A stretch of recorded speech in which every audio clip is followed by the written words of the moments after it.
Washing your hands regularly is the most effective method of preventing gastroenteritis. For further information, contact the Department of Environmental Health at 468 3700.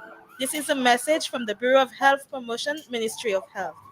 Welcome to Flowing Clean, the radio show where the Sufa River and ravines have a voice and communities take the lead.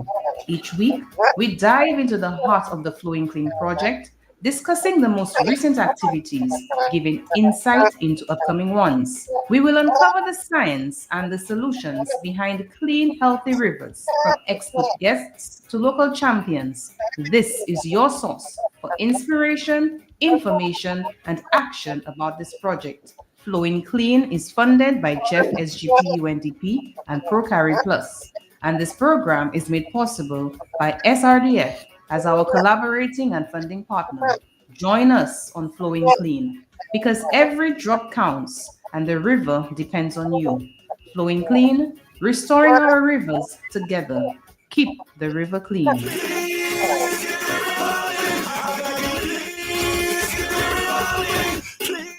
Good morning, Sufra. Good morning to all our listeners who are joining us on 88.5 on radio, as well as those who are joining us virtually. This morning, I have two very knowledgeable gentlemen who will be joining us today. And I am going to begin by introducing our first guest, who is no other than Mr. Carl Augustine, a very good friend of mine. He is a forest officer. He is actually the wildlife officer for St. Lucia right now. A couple years ago, he was the range officer for Sufer, and he hails from the island of Dominica. So we're going to speak to him about the forestry's involvement in river management, and we are going to be speaking to him about his experiences in Dominica compared to St. Lucia for how we manage our water and how they manage their rivers in Dominica. So join me in welcoming Mr. Carl Augustine. Good morning, sir. Good morning, Nadia. I'm hoping that you are able to hear me well. We're not quite hearing you. I can see your mic is showing, but I'm not hearing him. Go ahead again. Good morning.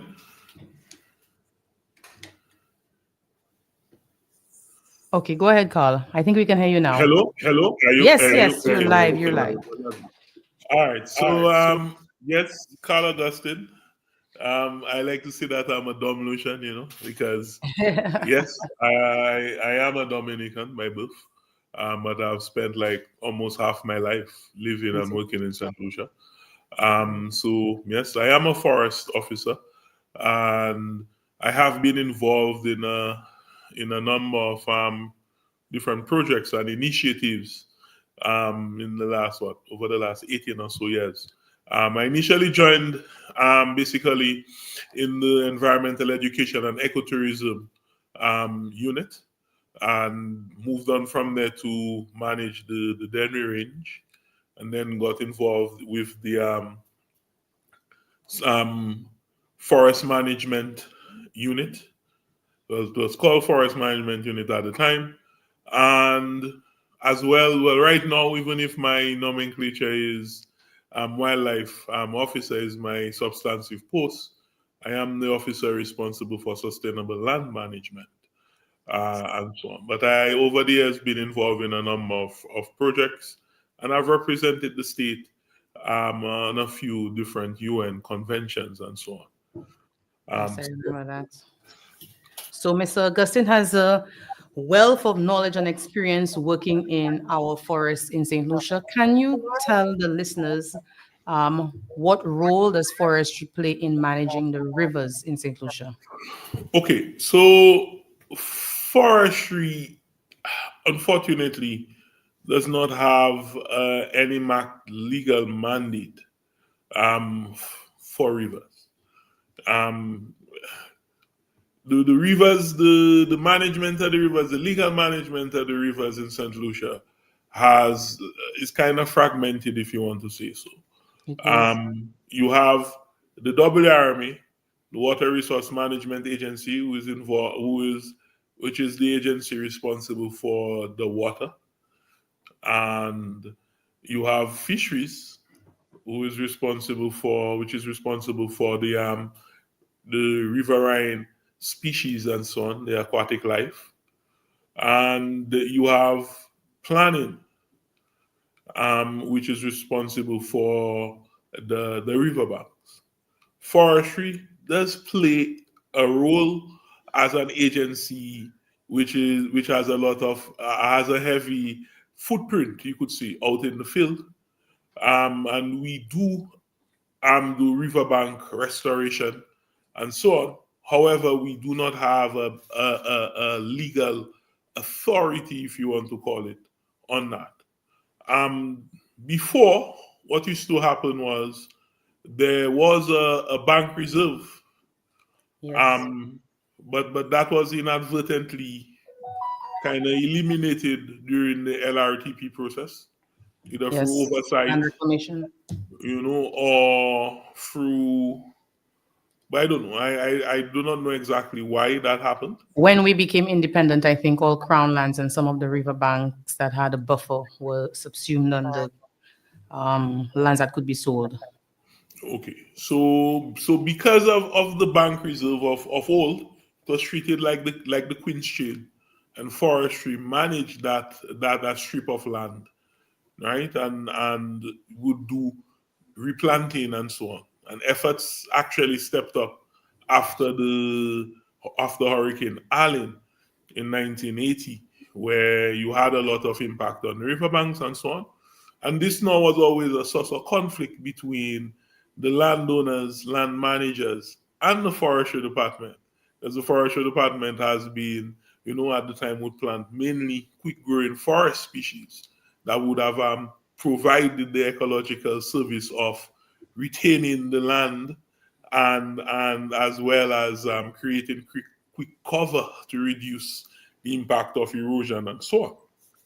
However, with the advent of the green gold, that bananas, that was that brought the conflict to head, you could say, in that the farmers saw that strip of land as space that they should be having a few For them rows to of add a bananas, few more bananas. which for them they were worried about their economic like their livelihoods, right? However, forestry was insistent of we need to protect this. So you still do see in some areas a narrow buffer, if you want to call it.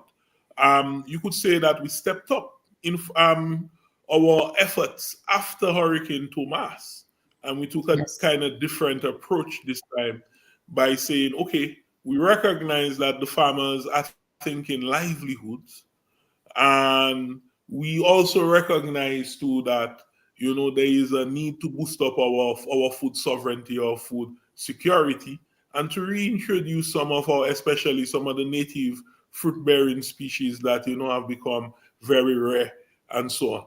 So we use the projects and them to say, hey, to speak to the farmers instead of just coming to plant and say, hey, this is the buffer, and we have a right to plant this buffer, which would have continued the conflict between the Yes. agency and land. What we did was to say, hey, Howard, we meet with the landowners, meet with the farmers, meet with the manager. We didn't really even focus on the land tenure, because what we're saying is, hey, if we can convince that person, whoever is there, to actually do the planting, and to take care of the plants, then all of us benefit. What we did was to have a kind of gentleman's agreement, to meet and say, we have fruit-bearing species. We would like to plant a row, a strip, on your land. And we would focus on mainly fruit-bearing trees. And we had a few categories of those trees, from trees that we know had an available ready market, Right. so, and then trees that were, let's say, on the things like the spices or the essential Citrus. oil species, the rare fruits, and so on. And we introduced a lot of species that the people were not really seeing again. So things like the bui and the kaimit and the apricot, we brought them things back. Things like the miwis, what they call the governor plum. Yes. We introduced a lot of those things. We did a lot of planting of breadnut, which had become rare, before then. And what we saw though was we had a situation where in the beginning, a lot of the farmers were like, boy, I planting my little vegetables. Boy, that go tie me up, that go bring too much shade, them kind of things. Now, what happened is we worked, instead of spending more and more effort trying to convince the farmers that were kind of skeptical to go ahead, what we did was to work with those who were willing, the coalition of the willing. And what happened over time was when they saw these people starting to harvest from the trees. Yes. They then now became interested. Also, when they saw that, boy, during certain areas like where the Christmas Eve trough came, you had periods of heavy rainfall, that these farmers who actually allowed us to secure their banks suffered less damage, damage and loss. So because of that, now that kind of convinced this generation of farmers that they should actually protect their riverbank and allow for there to be vegetation on the bank, right? And what we're telling farmers is, hey, yes, the people can argue that, boy, those fruit-bearing trees may not be as efficient in providing the ecological services, but what we're saying is between having nothing, no protection, and having, a perfect something that is going to both protect your banks and produce fruit or something that you can harvest and sell. So we have a balance where we can, and what we tell the farmers is, hey, especially if you are an older person, you could go ahead putting in strips, putting in rows. As you are getting older and you are less able to tend with your shorter term crops and so on, these permanent crops represent somewhat as of a de facto, pension plan. Because even if you are too old to climb the trees, the guys are interested in the fruit. They may pay you, they will come and harvest and pay you for the fruit. So that is an income now that keeps giving. And as well as makes the land more attractive when you are ready to hand it down to your descendants. The higher the value of your property. Higher the value of your property. Yes. Now, there is a clear distinction though with the situation in Dominica, where in Dominica the forestry department is responsible for the rivers. So and you'll have that river buffer. And there is a river buffer. The river buffer is recognized. It still is on the land documents of people who purchase land. And the river buffer is known that it is collectively owned. So because of the river buffer, you deny people access, right of way to get to the river and so on. And what I would say is there is a greater connection with Dominicans and their rivers than with St. Lucians and their rivers. I guess because of the fact that Dominica have less beaches, and less sandy beaches than St. Lucia. There is a greater culture of, using the rivers to recreate. So because of that now, people want to take greater pride in protecting access and so on, because this is a zone where that is collectively utilized. So the forestry department also is very strict on the harvesting of anything in the river.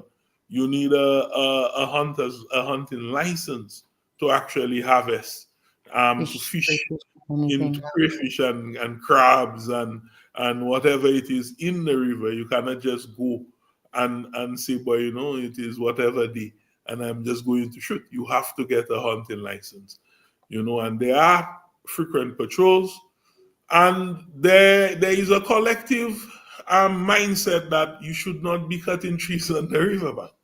I know that some people will, if you start cutting trees on the riverbank, your neighbors will intervene. And if they feel that their intervention is not making sense, most likely they will call forestry. Yeah, call forestry. Call planning to ensure that somebody comes in to stop your activity or pull So you up. the mindset that Dominicans appreciate their rivers more than St. Lucians. I think it's a more recent. When I say recent, it's like in the last 40, almost 50 years now that we have lost that sense of connection to the river because historically, and my next guest is going to talk a little bit about that, we do know that persons utilize the river a lot more frequently than they do right now. Yes, And we unfortunately had this instance of the Bilazia. Bilazia. Yeah, I think that played a big role. Definitely, That played a because the big ministry's attempts to try to reduce the spread of bilharzia role. was to get people out of the river, Out of and to the get people out of the river, the message that went out on radio at the time, community meetings and yeah. through the community, the health aides was to tell people the river is dirty like via sal, pa ben dan. So from since then, persons have that mentality that the river is dirty. And we're trying now to restore the river to health because after Maria and Erica hit Dominica, Dominicans didn't have pipe-borne water, but they had the rivers. They And had they were the assured that the rivers were safe for them to utilize. yeah, Unfortunately for us, we don't have that luxury. So we need yeah. to see how we can bring that back, restore the river to health, so that when, and I'm not saying when because I'm being like not A optimistic. pessimist or you prayed for something to happen, right? No. Yeah, we know it's going to be a certain point in time when that is going to happen. We Yeah. are going to get hit with climate change. We are going to get hit sooner rather than later by a major hurricane. Are we prepared to deal with the implications and the ramifications and the response that will be required after that when people will have no access to Wasco water and they will now have to revert to the river? So Man, forestry plays a role, a very important role in our project. Having a seat on our Sufa River Systems Management Committee in the person of Mr. Nereus Mitchell, who unfortunately could not join us. But having Carl here, and Carl has worked in the Sufa River, has there been any change that you have seen in terms of persons' use of the river in your time working in Sufa? um, it is hard to actually to say Quantified? quantify. What I know is under the IW Eco project, we try to do some bank stabilization in Mhm. especially in areas where you had great impact during Hurricane Thomas and so on. We also been trying to sensitize the landowners that hey, what you are doing, on your farm, even if you may say, boy, I right in the jack, if I have no river near, all of that has an impact on the water quality downstream. We have Definitely. been promoting and trying to get as many farmers to transition to agroforestry setup, where we are not telling people to not plant dashing, not plant the crops that you have a active market for, but we saying that hey, you could put in a few strips of tree crops, that can help one protect your land, reduce the risk of landslides and so on, but can also the roots can help with percolation and help filter some of that water and so on. Yes, We partnering with Caribbean Seas definitely. on in the ILM, which is funded by the Integrated Land Management Project, which is funded by the Global Climate Change Alliance, which is the EU for climate funding, and that fund is managed by the OACS. So we want to take some steps to reduce on the negative impact of the gray and black water, on the river. And so do we want to actually expand some work that Caribbean Sea started with pig farmers, to do biodigesters to reduce the effluent load and so on in the river. I think the work also that Caribbean Seas have done in terms of training, engaging community people to actually do water quality monitoring, is getting more and more people aware. So Yes. the thing is, people are seeing, boy, we having reduced stream flow, especially during prolonged periods of Not dry seeing and great so on. fish. People are seeing that. People are observing that. And then more and more people are saying, hey, asking themselves the question, what can I do? What role can I play? One of the things that is kind of disappointing to me is the amount of littering that we actually see, the amount of plastic waste that we get in our rivers. This was surprising, especially when I walked through the some of the streams in Fosse Jacques, to say, boy, Fosse Jacques is such a nice and clean place, that have such nice potential, to market that, from an agritourism perspective. Right. But then you walk by the river, which can be a key An attraction in and of moment, itself. and then you are seeing plastic waste. So you say, boy, if you have that amount of plastic waste so high up in the watershed, you can see the negative impact as you go closer to the sea. So I think that we have made some progress from starting from basically zero, you could say. But I think that we need a lot more work. One of the areas that really needs some level of sensitization is not just the community people, but the technocrats. And this has been one of the biggest challenges that forestry has been facing, in that a lot of the negative things with our rivers are actually done by the state. The culture of dredging and river trailing has had a very negative impact by changing the riverine habitat. We are removing the stones from the rivers.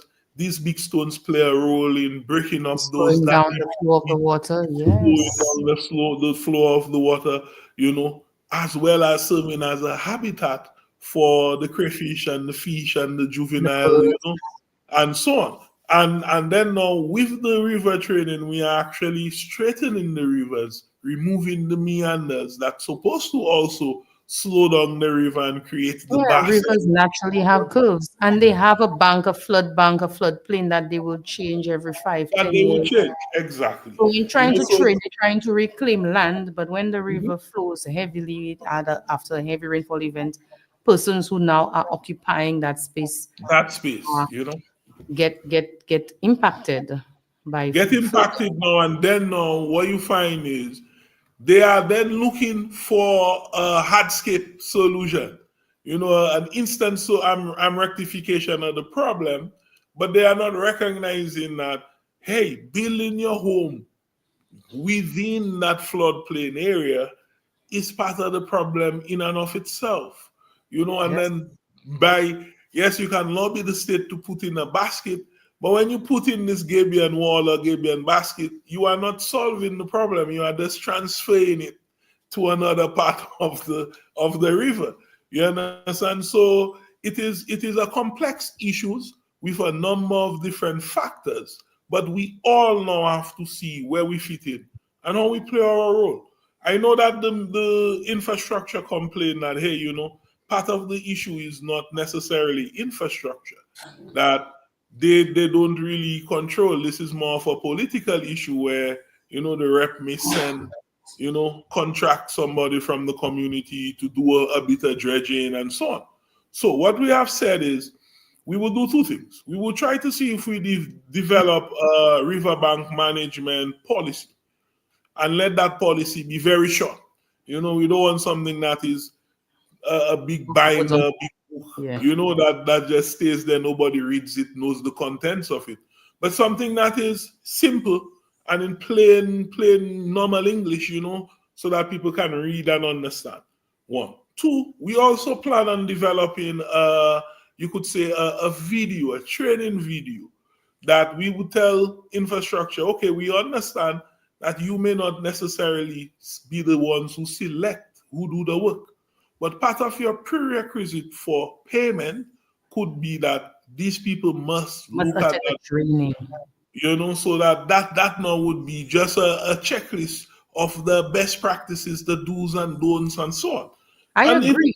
I agree because I know of two instances where I participated with different groups. One with the Rotary Club to do some tree planting along a riverbank, and the trees had just started. They were about maybe 2 or 3 years old. One of them had started flowering, and some guy came with a backhoe to clear the river.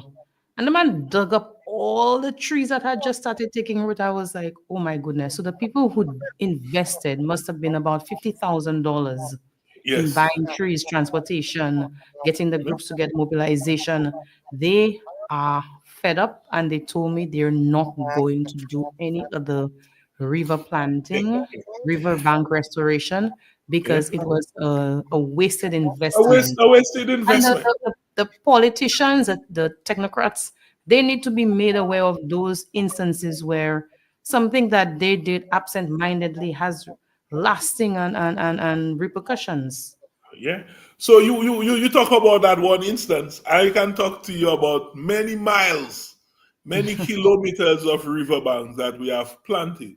Yeah, you take your Spend time or when you've gone through mobilize that, and somebody comes to rip it up and allow people one to or go 2 days. and it's demotivating, it's Very demoralizing. well. We really need to put a stop to those sorts of things happening in this country. And then now what we can actually tell the politician is, hey, we are aware that you want to create, some economic activity. But some of the work that you hire one guy with a heavy equipment to do could actually be done, with less negative impact if you hire 20 men with shovels and cutlasses and chainsaws, and they can walk up the river channel and actually clear build the resilience without the impact of having a heavy equipment driving on the bank and destabilizing it, or removing all of the stones and so on with the debris. So it's not that we do not do the interventions, but we do the interventions more targeted and smarter. If you do not need, if it's like you are looking to cut a coconut, but instead of using a cutlass, you want to use a chainsaw to do Yeah, that. man. And then you expect that the chainsaw would not just destroy the coconut and wet everybody in And the you can't get the environment water. You and can't so get on. the water trying to cut the I coconut. get the water, and You then know, now the chain with the oil in it. Even if you do get some water, it has oil that's just oil. Yeah, man. residue. So So I think we are close to our 11 o'clock time because we have the show in half hours beats. So let me see, very, very briefly, one of the things that we wanted to do under this project, and unfortunately we have not had a chance to do or funding to do, was to explore the possibility of bringing back this tradition of St. Lucian's creating bassins. So in our layman's understanding, you create a basin for recreation, right? So we want the river to be clean enough for persons to have the bassins back for them to go and enjoy and bathe in a deep pool of water in the river. But the bassins served a very important role. The bassins allow sedimentation to happen. So it slows down the water, so sediment settles in the basin. That's why people would have to clean their basins every year. So it was a form of sediment control, and it was a form of reducing the speed and the destructive force of water as it was going down the river. You kept the stones in the river. I think Ministry of Infrastructure needs to say, okay, let's explore one river. Instead of desilting the river, let's create basins in the river at certain points so that we can desilt. So put that in one of your projects when you yeah, I will. I have to give a shout out there now to Quint Odler. Oh yeah, Quint. Um, Quint has been yeah, at me to try right. to get me to do that. Yeah, he retired just Yeah, a I know year or that two ago. today. But this is something that he has been shouting for From many years. yeah, man. Quint has Yeah, brought me on board yeah, and he's trying to get me. So I'm hoping if I can get to divert some funds from or to apply for another pot of funds for us to say we couldn't do it this year. Let's see if we can do it next year to devote a section of the Sufa River. Let's create some basins there and see that is going to reduce and to see how it is, and to see the kind yeah. of impact it has. Because he was, again, this recommendation that he made, and over years he has been able to refine that idea, was to say we see that dredging the entire 5 kilometer of river or even a kilometer of river is very cost prohibitive and very destructive. So you're saying, let us create the basins and let that basin be our zone where we come and dredge. You could Dredge, yes. That's what's supposed to happen. Sediment every year, and then That's what's supposed to happen. There, you make it available to the farmers or whoever for them who have lost the topsoil to come and collect some soil. Come and collect some soil, or if you want to organize a road, resurface your yard, whatever. And to then now and to not do that destructive vibes of the entire bank. We now want to reinforce that to say, hey, we agree you could do your dredging around your built-up infrastructure, your bridges, your culverts, and them kind of things. However, we cannot afford to continue with what we see happening, which is not solving any problem, but just making the issue. Quick question, Carl. Does Dominica do river dredging every year, like we do? Well, they actually started that after Hurricane Maria. In fact, what we tried to do in the Forestry Department, St. Lucia, we offered some assistance because we did some research with the FAO 2011, after Hurricane Thomas, to how do you deal with all of those logs in the river channel.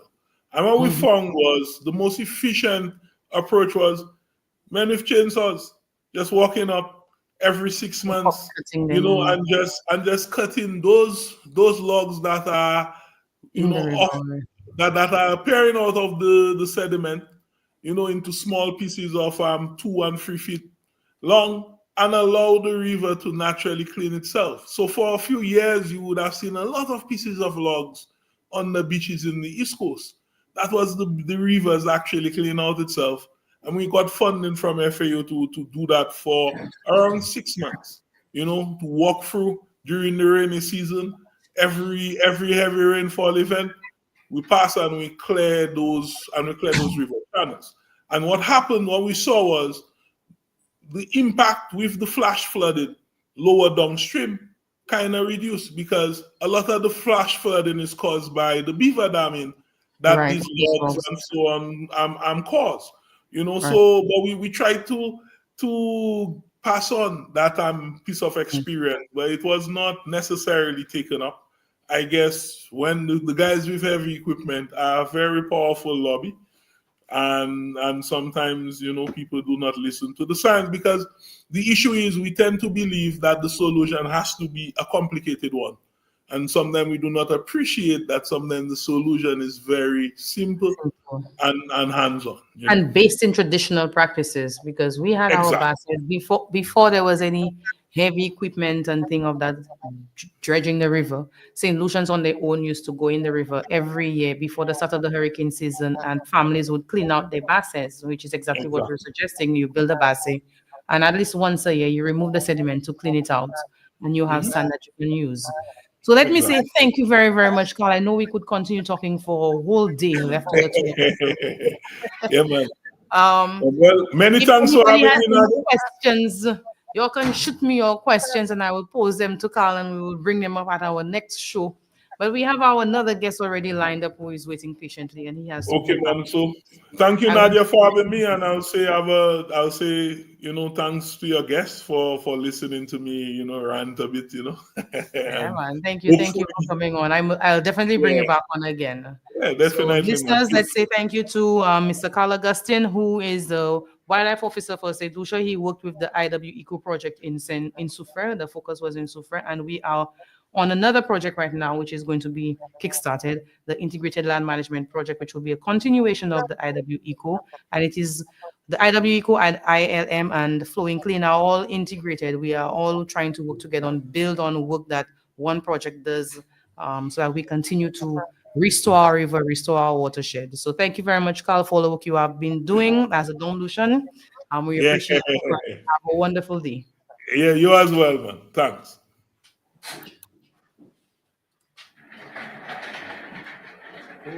All right, so I'm bringing on my next guest right now. Let me welcome him officially to 88.5 Studios. I'm not sure if he's ever been on the air on 88.5 before. So we have with us right now Mr. Michael Boswell Lamontagne, who holds many hats in Soufriere, and he used to be known. I knew him as my neighbor a long time ago. His nickname is Young Farmer, as a ham radio operator, and the Young Farmer for a very, very good reason. He was the agriculture extension officer in Soufriere for a number of years, and he retired from the Ministry of Agriculture. He now works with Hotel Chocolat. So welcome, Mr. Boswell. Welcome to our Flowing Clean show. Thank you.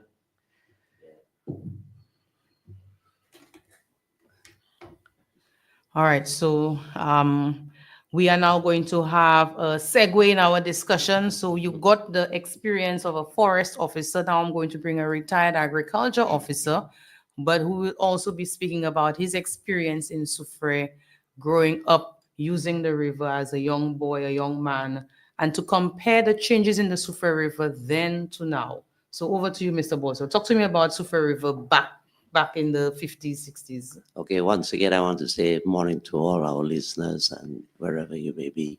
Thank you very much for inviting me, Miss Casabo.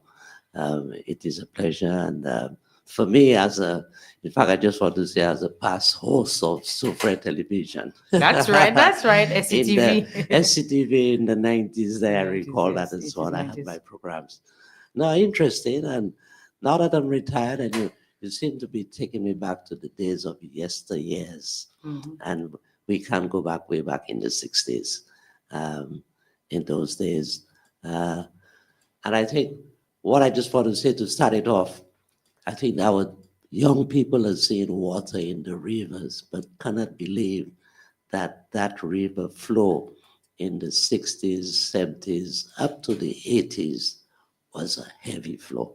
Definitely. In fact, it had what you call the currents of water that was so heavy that if you fell into it, you would be start washing down. In other words, the flow of the water was carrying you downstream. Right. Right. And just walking in ahead this morning, coming along and just sharing with a friend as to where I'm going. Everybody wants to know where you're going.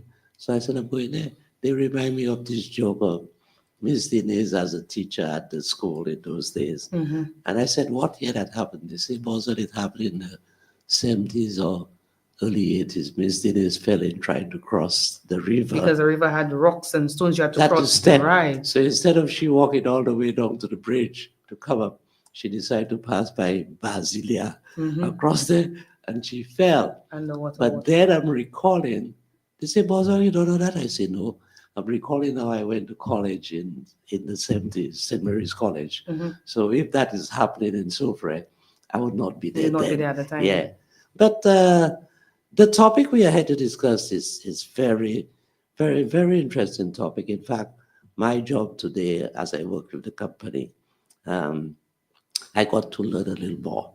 And there are 3 issues of concern of the Ministry of Planning in terms of land development, whether for sale, recreation, or whatever. And the first thing I want to say to you, just to start sharing that, is what you call the green space. Green space, yes. Green space today is a major concern of any government, that you just don't go and cut trees or deforest. If you're doing a housing, a hotel, you must allow the green space. In fact, one of them I want to go back to is Sugar Beach, Jalousie. Mm-hmm. When they build their rooms for the guests, they were building in between the trees and not just cutting. Okay. So much so when you fly to St. Lucia, in landing at Iranoa Airport, you couldn't see the rooms, daytime or nighttime. You couldn't even see lights. So they were built in between. So the green space at Jalousie there had been maintained, which was a policy. So green space is a big issue, the government of the day, and that has to do with the Ministry of Planning, that you must allow the green space. Mm-hmm. Somebody might want to say, what is green space? What are you talking about? You have a piece of land, you're going to subdivide it to sell for lots. The trees that are standing there 40, 50 years old, try to play around it. Yeah. And not just throw it down. We see that happening even today. Lands are just being cleared, countryside, townside, or anywhere. And the tree that had been there for years is gone. I mean, I'm walking across the look at Soufriere Estate. I just walk at the entrance. There's nothing wrong with that, but I saw the tree being cut. I couldn't believe it. I said, what? Look at these trees are old. But it has to be cut, I suppose, because of the electricity. The power lines. The I think power they- lines. I think, well, Yeah. I don't know, but I I think mean, they I might mean- be trying to do something with the space where they used to have the zoo. Yeah, because yeah. it's So that covered. was done. The next one, sir, is what you call the buffer area, which your Yeah, Mr. Gustin guest, mentioned. he touched on that. And that is the river buffer area. As an agricultural officer in the days way back, we used to be telling the farmers that, and here's the farmer. Oh, my land, my boundary to my land reaches on the edge of the river bank. We say, yes, that's where your boundary shows, to the edge of the river bank, but do not farm up to the bank. Allow 10 feet or 15 feet away from it. Oh no, say 10, was that heavy? And so he goes up to the edge of the river to plant the dashin, and he cuts so the land is clear. Rain falls, And the you same lose. farmer comes back to the extension officer a month or two later. Usa mo pe tout témoin hurricane na quasi jadimo kikotea bola uvia. Had you allowed 25 feet from the bank, You would have that had a would- buffer protection, a protective layer, protective strip of land between the riverbank and your property. And your So property. now the river is even further inland and you have less land to farm. exactly. And the farmers in those days could not understand that. They thought you were like an officer sent by government to prevent or stop them or not utilizing all what we were trying to tell that farmer in the 70s and the 60s, I say 70s. Because I started working in 1978, right at that time when I started working in government. That is for the future, is to save land and is what you call soil and water conservation. It took a toll on us in those days, taking that from the English language into the battle. And the farmers at that time were, but the other older folks, Mhm. not our teenagers today who already understand, A for apple and everything.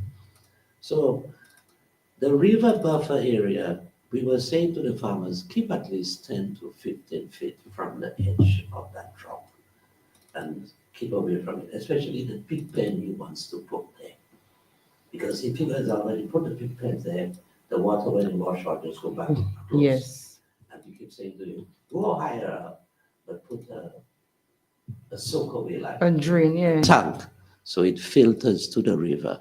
He saw it as right next to the river, right? Yeah, we have some people who built over the river. I mean, it's not as bad in Soufriere as it was in Mabia Valley. Mabia Valley, when they were doing the IW Camp project, they counted like 60 pig pens, and I saw 2 pig pens in a very narrow ravine from one edge of the mountain to the other side over the ravine. They built over the ravine using the pallets, so it had wooden slats. So the man never washed, never cleaned his pens. I wouldn't want to go and buy. Everything was dropping. Everything was so the dropping pig would, direct. everything would drop straight Yeah. into the ravine. So he never cleaned the pen. I don't want to buy meat from you if you're not cleaning and maintaining your pens. Exactly. And people You do know. not know the conditions that the pigs are raised under, so they would go and support him. Yeah. But come on, people need to understand that yes, you want to rear your animals for your livelihood, Mhm. but you have to do it in a way that is not going to impact you. It's not going to impact anybody else downstream of you. But a lot of the farmers, I think, I'm not saying that they do not know. I think a lot of persons just do not care. Okay. Yeah. I mean, let's come back to, we're not too far from Michael Deboulay, the estate there. Right. Mr. Deboulay had this pig farm there, right there The around pig, the corner. yes, the by pig me. pens right But there. the system he used was the, how you call it? The The gas. biogas digester. Right, So right. I remember the Dubolays had this Yeah. steel dome type digester that was introduced by the Germans in the 1980s, and they Uh-huh. produced gas, and they Correct. used that gas for the restaurant. And yeah. in speaking to them, they told me that they would use gas from morning up until around 11, 12 when the gas would run out, Uh-huh. and then they would switch to the Sure. regular propane tanks. Uh-huh. Good. So that goes back again. I just want to share again with the young people. The steel plantation was one of the biggest and largest sitting restaurant at the time. It sat 450 guests for lunch at the 12 o'clock peak hour. That was a sitting there. But that food was cooked from that gas. So the pigs were right there at the bottom. The only time, except if they get noisy, But as they excrete, the gas was trapped, and the excess, right, was trickled out just like the toilet system at home was trickled out on the ground, right? And this was right there. I mean, I know of another pig farmer at Myers Bridge. Mhm. My dad had pigs up there, and he had the same system. Lahore Estate, right? There was a pig farm there somewhere in the 80s, Mr. Ali. Right. And that was the whole idea of it, that you could do it, but without disturbing your neighbor in terms of smell and the waste and everything. Well, we have done 3 low-cost biogas digesters. The steel dome digester is very expensive, as you would be fully aware. It's very expensive to construct. It's very expensive to maintain if it is corroded. So we brought in a low-cost biogas digester design with the help of Mr. Quint Odlam, the same person who wants us to do the basses in the river. Coincident in Cuba, by the way. So he brought a lot of the knowledge from Cuba back to St. Lucia he was trying to implement. So with the low-cost digesters, we have one by Bigger. Before we install a digester, I know the neighbors always used to complain to environmental health about the smell. Now, people go by Bigger, they don't even realize Bigger has a pig pen there because he's producing gas. Unfortunately for his system, there's it's producing so much gas that it keeps bursting the connections because it's a lot of gas that's produced because of the not heat. utilized, and he's not able to utilize all of it. You understand? So, but whereas Double was more using the gas for cooking, and they were letting the effluent from the digester flow out. Bigger and his the guy he pays to maintain the pig pens, they use the liquid from the digester and the solid material, what is shoveled out of the separation chamber. They use that for compost. They use that as fertilizer, and they don't keep that around because the farmers, they come and buy it. I remember I went to Bigger's place soon after we had installed that digester after COVID, and I saw a line of jerrycan bottles by the pig pen. I asked him, what's that for? He tell me, Miss Lani Moon ki ha vini ashte me nupaka, like the digester, the tank's not producing fast enough to fill in. So they had there's a demand because he realized that this liquid coming from the digester is filled with nutrients, and the type of agriculture we have going on in Fort Jacques, it works well with those plants. So they're coming to buy it from them. So we have one with Mr. Sanjay Antoine, Mrs. Antoine at Zeno, and one with Mr. Mitchell at Belfond in Soufrière. So under the ILM project, we were trying to install 5 additional biogas digesters. I counted about 12 pig pens in the Soufrière watershed. Before the project started, I have to do a count again to see, because I was told that there are a couple persons who added some additional pig pens and some in some concerning areas. So we want to reduce the impact of pig waste entering the river from that. Okay. We not straying too much into animal husbandry. I just want to go back to the buffer area there when we talk about the river. Now that I'm a consultant for the Delaware project where we're selling lands there, the chocolate. For example, we have a situation where that we're looking at it. In fact, that's the rule. You're going to purchase 2 acres of land, but because the land is going down towards the river, all right, there's an extra acre. It remains as a buffer. A green zone. That you own the 3 acres, but you're actually paying 2 acres of land. Okay. The whole idea is to let you know, the buyer, that there is 3 acres, you are purchasing 2 acres, which is higher up, but that buffer must be allowed and be untouched. In other words, we don't want you to tell us tomorrow, mais c'est toi, bonne-moi, c'est la rivière, et comment couper ces bois qui plie bas, comment faire des cailles là. No, we are saying to you, preserve it and leave it there as the buffer. So the river buffer, right, which normally sometimes in where we are selling there, it could go up from 60 to 100 feet from the riverbank. The whole idea is leave Mother Nature as is. But when you put your fence, you go down to the river, but that area there remains as a buffer. So you see it on the plan, you see it on the map, but it must be allowed. And that's one of the rules of the Ministry of Planning. Okay, and then you have the riverbank, which is roughly, like I said, a 10 to 15 feet. The next key one that we have our concern, in other words, to see a heavier flow of water in our rivers today, is what you call deforestation. And that has to do, and your gentleman earlier spoke about it, it has to do with the quick cash crop production. The short-term crops. Short-term crops. A farmer want to put a piece on his house, a kitchen or something, and these were the days he'll tell you, boss, one more play, I'm also Asukailan teach fishing. But he sees a cash crop, whether cabbages or dashing or something that he wants to plant. But at the end of the day, his quick cash crop is go up the mountainside, Clear cut, burn. clear, burn, hits a piece of dash in there, make some money quickly, times it because it's the dry season. Mhm. As soon as the rain comes, he start to grow. And then he never turns back to that same piece of land. It remains exposed. But yet we say to him, you can't go back. The trees you cut there, you can't plant all back, but put in some fruit trees in between, space it out properly, 50 feet apart, that you could harvest these fruits 4 years later.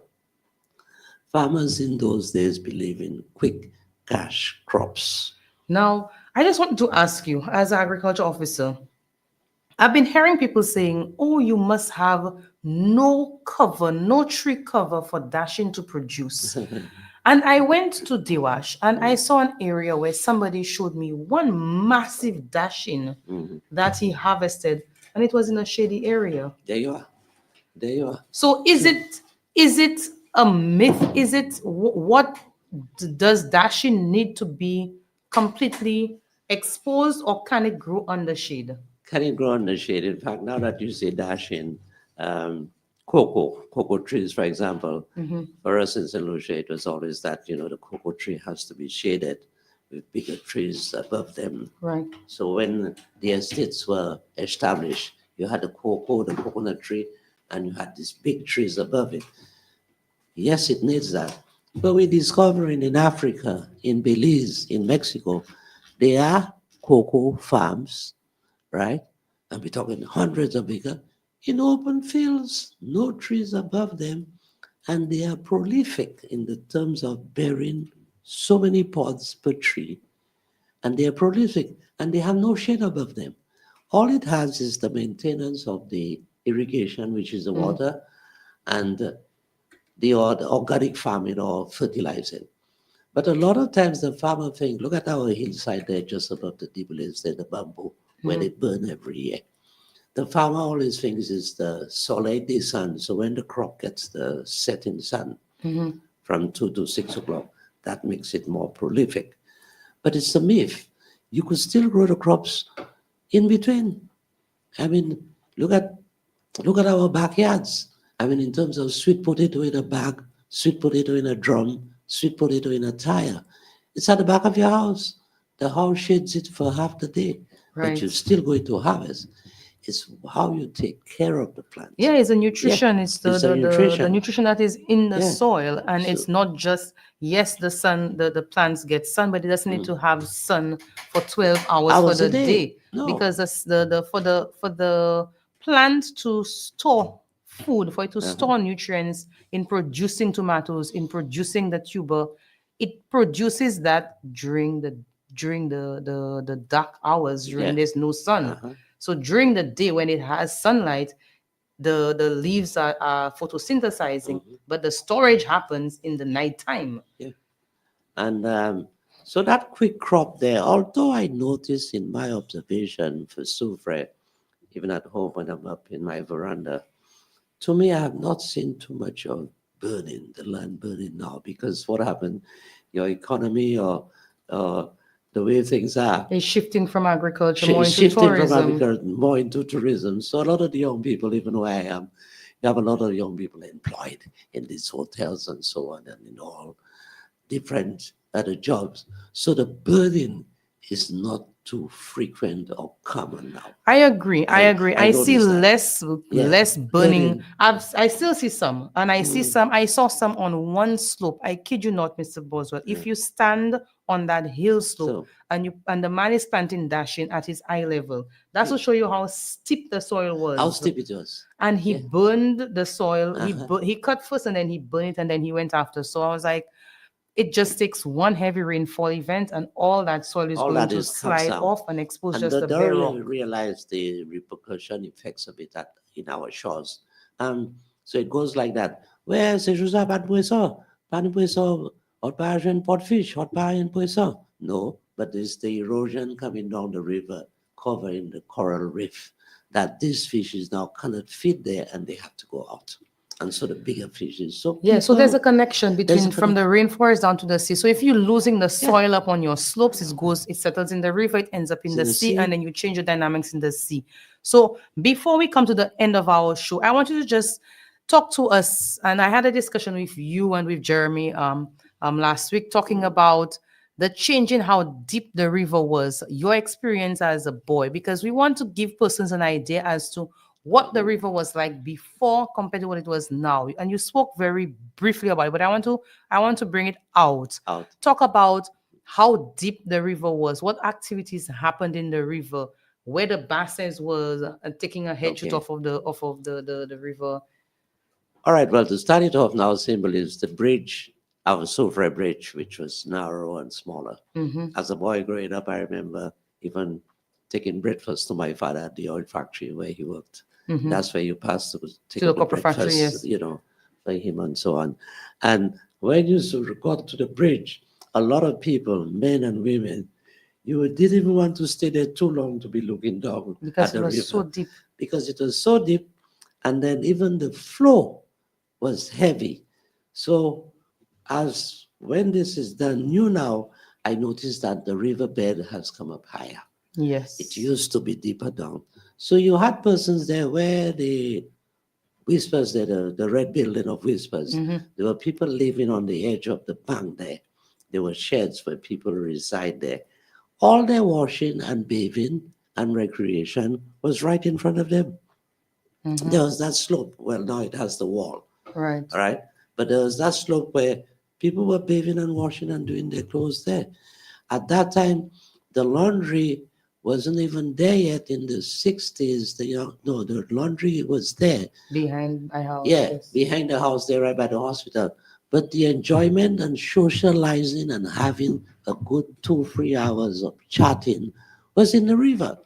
If you went further up, just around the corner there where Mila Mhm. does the blocks. There was another bass area where the people from Winsville and so on came there, all right, for washing, recreating, the children are bathing. And that happens as early as from 7 in the morning up to about 11.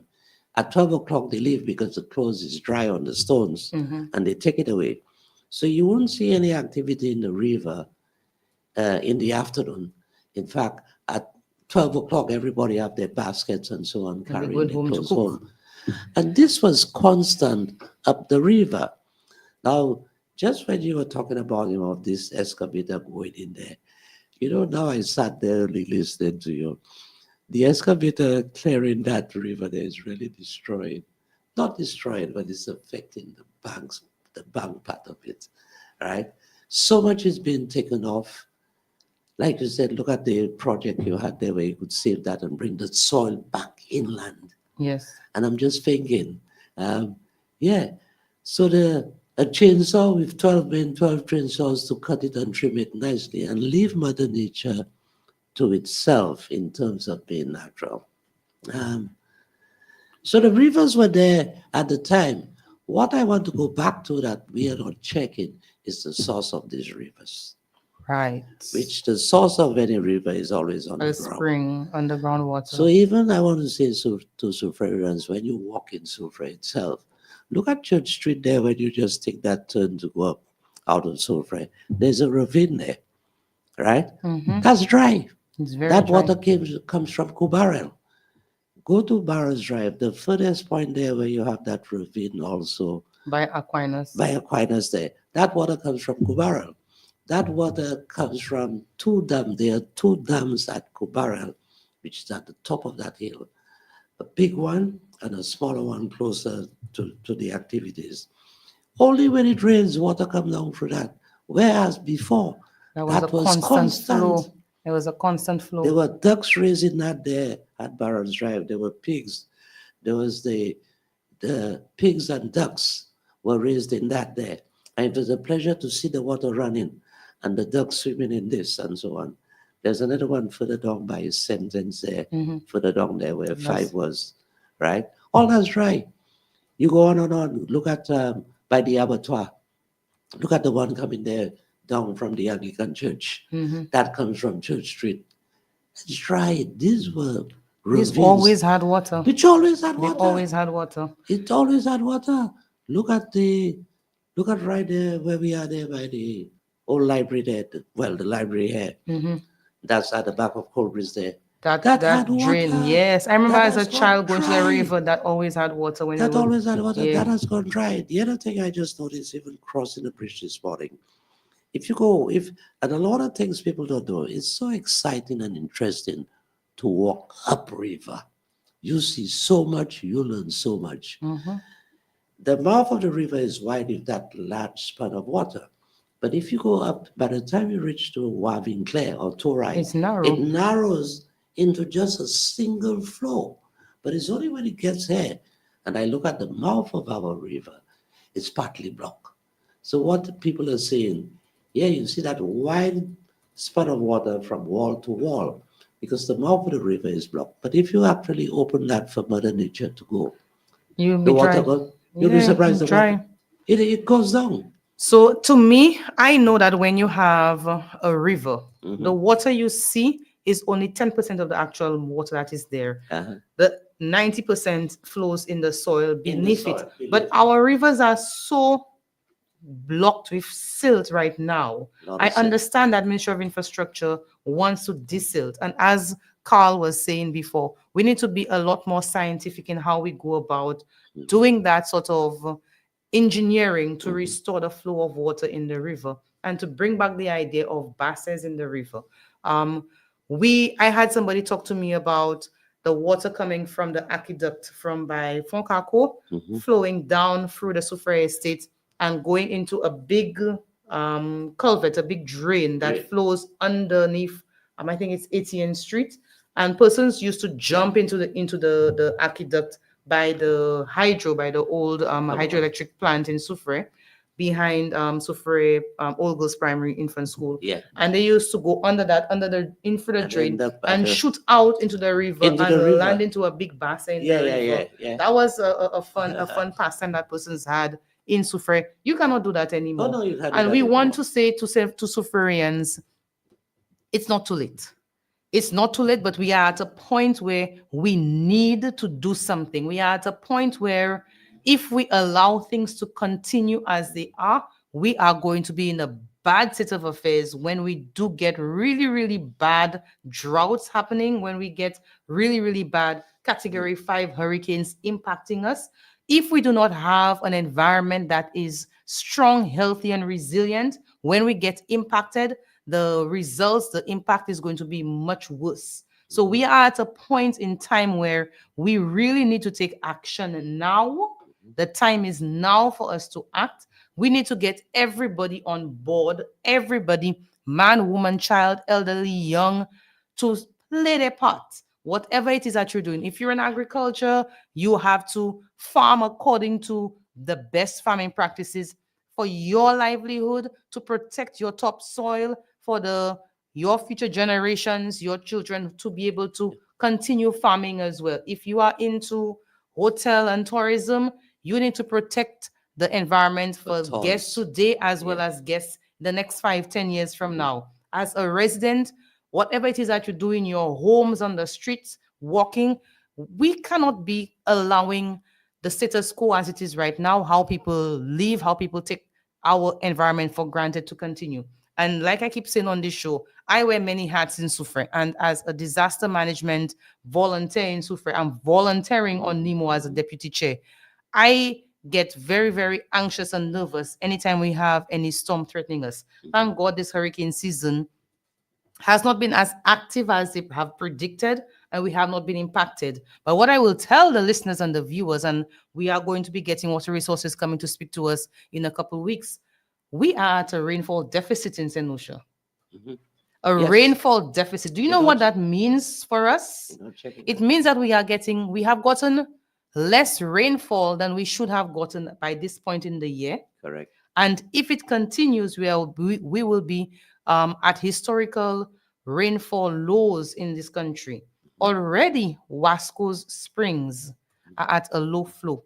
Can you imagine if we have a drought? Yeah. Where would you be getting water from?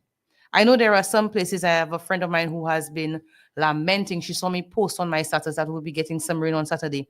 And she was already getting ready to collect water because her water tank is dry. She hasn't had water from Wasco for 3 weeks now. Uh-huh. And she was getting ready for her to collect water. And the rain didn't come. The rain didn't come. The rain didn't come. I think it So has happened twice over the past month. yeah. Yeah, twice. So we over are the- we are at a point where whatever falls, we need to ensure we have trees with roots deep enough to be able to hold the water in the soil.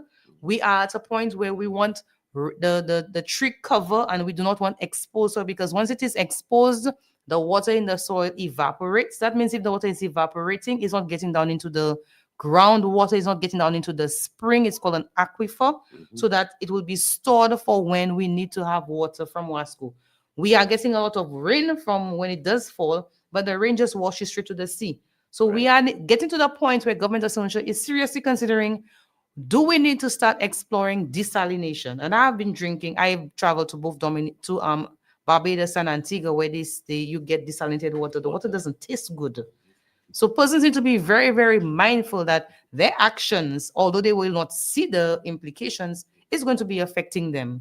And I want to just say we are now way past our endpoint, Mr. Boswell. Thank you very much for joining me on the show. It has been very insightful speaking to you and to other persons in the community about the historical uses of the Soufrière River, what you used to experience as a boy to what happens right now. And as within a span of even less than about 50 years, we have that change. Can you imagine in 50 years from now, if it gets worse, what's going to happen for our children and your children, DJ Olan, for us to experience?